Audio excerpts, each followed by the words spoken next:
सबसे पहले तो मैं कहूँगा हमें रीजन देना चाहिए, पर ये यंगस्टर्स से पूछो कि तुम फटे जीन्स क्यों पहनते हो। रीजन है, तुम्हें सब चीज़ का लॉजिक चाहिए, सब चीज़ का साइंस चाहिए।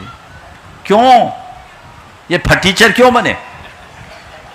जो फटे कपड़े पहने पुराने जमाने में उसको फटीचर कहते थे। एक आध बार बच्चों से पूछो कि क्यों, बोलो।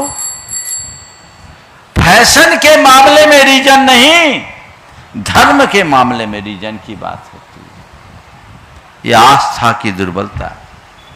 मैं आपसे कहता हूं, हमारी परंपरा की सबसे बड़ी विशेषता है कि भले आपको उसका रीजन पता ना हो पर रिजल्ट अच्छा है।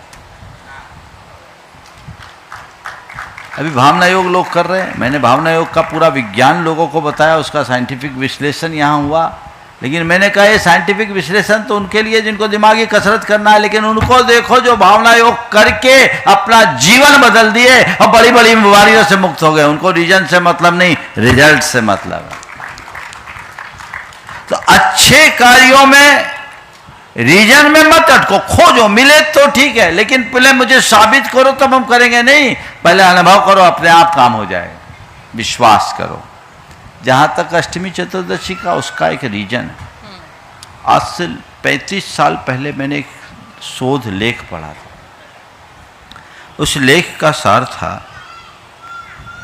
कि हमारे शरीर में जैसे इस धरती पर 2/3 जल तत्व होता है, 1/3 ठोस तत्व, वैसे हमारे शरीर में 2/3 2/3 जलीय अंश है और 1/3 ठोस तत्व होता है।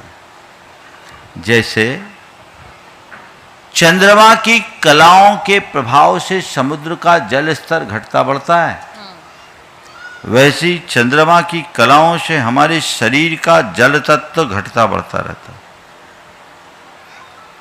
तो जल तत्व घटता बढ़ता है, उसमें उन्होंने एक डायग्राम बनाया था, जिसमें अष्टमी, चतुर्दशी, एकादशी, पंचमी और 15, इन तिथियों में हमारे शरीर का जल तत्व उफान पर होता है।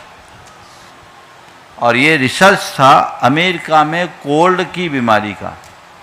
जितने भी शीत कटिबंधीय देश हैं वहाँ सर्दी बहुत होती, तो उसमें उन्होंने किया कि इन दिनों में यदि लोग उपवास करें तो सर्दी के शिकार कम होंगे, क्योंकि उन दिनों हमारे शरीर में जल तत्व की अधिकता होती है। उपवास करोगे तो जल तत्व की कमी हो जाएगी, बैलेंस हो जाएगा।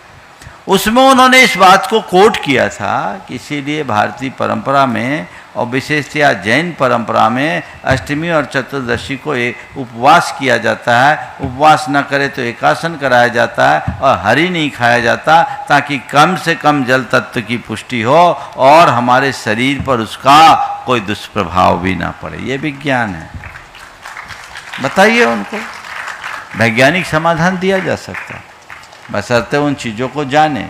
अगर कोई ऐसे हो ना तो उनको आप लोग उत्तर दे दो, न दो तो एक आध दिन शंका समाधान में बिठा दो और वहाँ से ऑनलाइन सवाल भेज दो, नंबर लग जाए तो होगा। और ये सब गूगल में है, शंका समाधान के नाम से ही आप डालोगे अपने प्रश्न।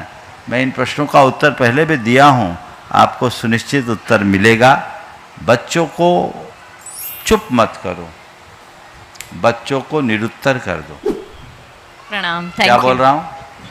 बच्चों को चुप करने की कोशिश मत करो, उसे निरुत्तर करो। और तुम्हारे बस का नहीं है तो जिनके बस का है उनके पास लाके खड़ा कर दो। इतना ही तो करना है। हम लोग गलती करते, चुप कर देते। चुप करने से उसको समाधान नहीं मिलता, उसको एकदम निरुत्तर कर दो, चीजें अपने आप ठीक हो जाएगी।